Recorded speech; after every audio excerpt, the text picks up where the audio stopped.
All right. Hello, everyone, and welcome back to a very sad Monday, very gloomy Monday. Although, when it's gloomy outside, I get happier, even though I'm pretty sad inside. But anyway, as you might be able to tell from the image we have on screen here, I just saw Eternals. I just finished it about 10 minutes ago. I composed my thoughts into a little document I have right in front of me, and we're here to talk about it. So, let's get the cat out of the bag instantly. A lot of people said this was a whatever movie, it was an M movie.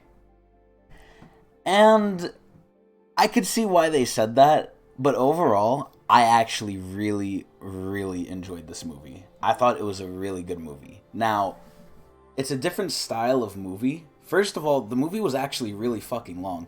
I didn't expect it to be as long as it was. I think it was like 2.5 hours or something like that.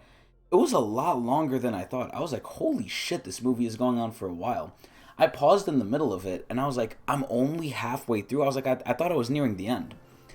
But regardless, I actually like long movies. Now, the reason I like this movie, well, there's multiple reasons, but the first reason is it's a long movie, and I really like that. Now, this movie is more story driven than it is kind of action and combat oriented. And for the main populace, a lot of people don't really appeal to that. Some people do, which is why it wasn't a terrible movie in some people's eyes. And I don't think it was a super amazing movie, but I would overall say it was a great movie. I actually really enjoyed watching it. I don't mind if there's not a lot of action. I like it when they go into like stories and relationships with characters, and that's one of the main driving points in this movie. I really like that. Now, another reason why the movie isn't really like I feel too strong is because, again, it's story oriented, but the story orientation is mostly from the characters, the Eternals, trying to find out a sort of like secret/mystery for some of the film. And because of that, there's no real actual main villain. Like in the beginning of most of the movies that are, Marvel, you know who the villain's going to be. Maybe they're not introduced right away, but once they're introduced, you kind of know. And in Eternals, you think you know who the villain is, but not really. Like, they're not the main villain. There's like multiple villains, I would say, in this movie. I was about to say show. There's multiple villains in this movie, but because there's no main villain, it's kind of difficult to appeal to a mass audience, because there's not one like great bad guy who's fucking you in the ass. It's like multiple people who have different reasonings for things, some of which are really good, by the way, but I'll get into that in a little bit. But overall, there was no real main villain, so a lot of this just devolved into these characters, the Eternals, trying to solve like certain problems that eventually revealed what the main conflict was, not really who the main villain was. But I mean, you can make an argument for there was a main villain, but I don't think it's really plausible. But anyway, moving on to the Eternals themselves. I don't know too much about the Eternals. I'm not familiar with them from comics. They're one of the few things in comics I don't really know about. Although I do know a little bit about their backstory and the deviants that are in the film. But I don't know if they're supposed to be strong in the comics. And this is the MCU, so stuff in the MCU does get scaled down.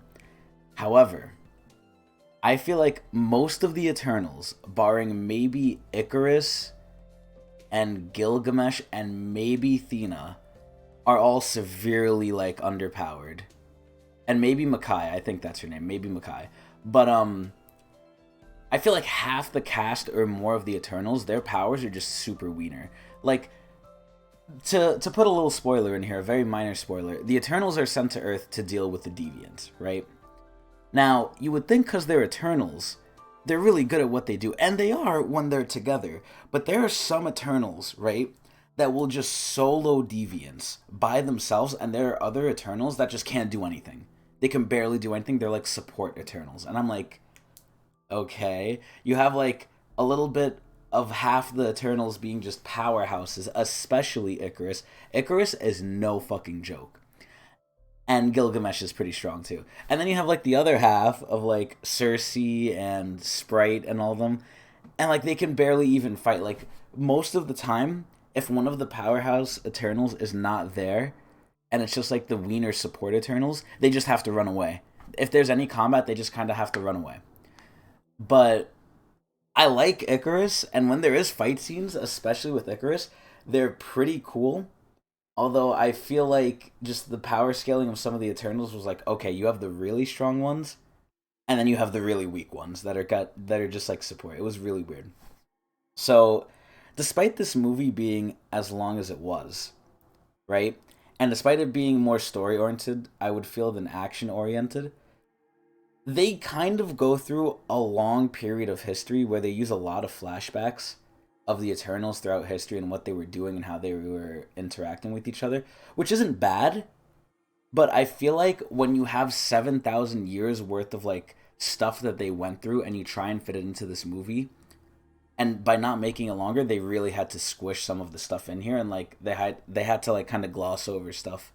And it's kind of like a little nitpick, I guess, but a lot of stuff. This movie in present day takes place in like 7 days, and they've been on this planet for like 7,000 plus years, and they've been together interacting with each other, but only in these past 7 days do they really progress their relationships with each other more than they had over the last 7,000 years. And I'm like, okay, that's kind of weird that they didn't hash this out over 7,000 years and over 7 days, but it's a little nitpick. I mean, they have to show a lot of stuff for the movie, but I was like, damn, that really doesn't make sense.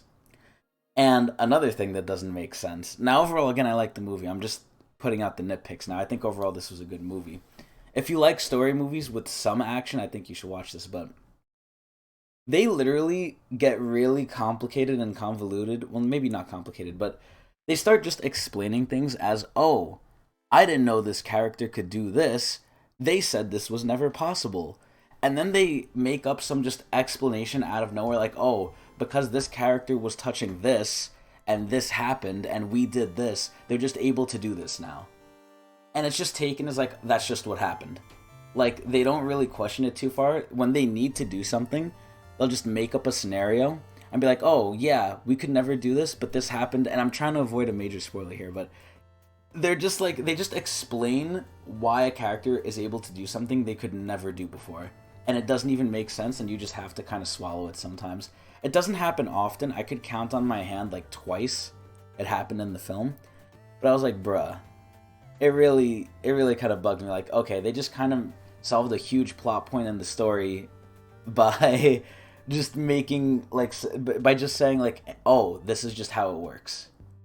All of a sudden. I'm like, okay, fine. Now, the last thing I really want to nitpick here is two characters in this show I thought were going to be main characters, and one of them kind of is. It's Kit Harington's character, which you see in the beginning, and Ajak, the leader of the Eternals. They're in this movie. I like their characters. I want to see them interact with people more. And for Ajak, you kind of get that. But I feel like they just kind of took a down step, and they're more side characters than anything. And I was really sad. I was like, damn. They feel like they could be main characters, but I guess just the writing didn't want them to be. And I was like, I wanted to see more of them. But overall, it was a great movie. When there were fight scenes, it was great. I really like, though, I think the comedy landed very well where it was. Sometimes it was a little cringe. Like, there's a moment in the film where they're, like, arguing about social media and stuff. Like, it definitely tries to play to common day stuff. And it didn't happen too often, but when it happened, I didn't think it was terrible. I was like, ugh, like, it's kind of funny but stupid. But overall, I think it was actually a really great movie. Again, it's more story-oriented, I would argue, until maybe the end when a lot of the action happens. But there's like 2 or 3 good action scenes in the movie. The rest of it is story, but I really like the character interactions. I really like how they are. Overall, great movie. I could see why other people didn't like it. I actually really liked it. It's not amazing, but it was a good watch. I enjoyed watching it. I'm probably going to forget it in a little bit, but I liked it. It was really nice. So, I hope you enjoyed my review of The Eternals. I thought, unlike some people, it was above what they thought. I think it was above average. But I'm going to go back to being sad on Martin Luther King Jr. Day because I have work tomorrow. So, I'm out of here.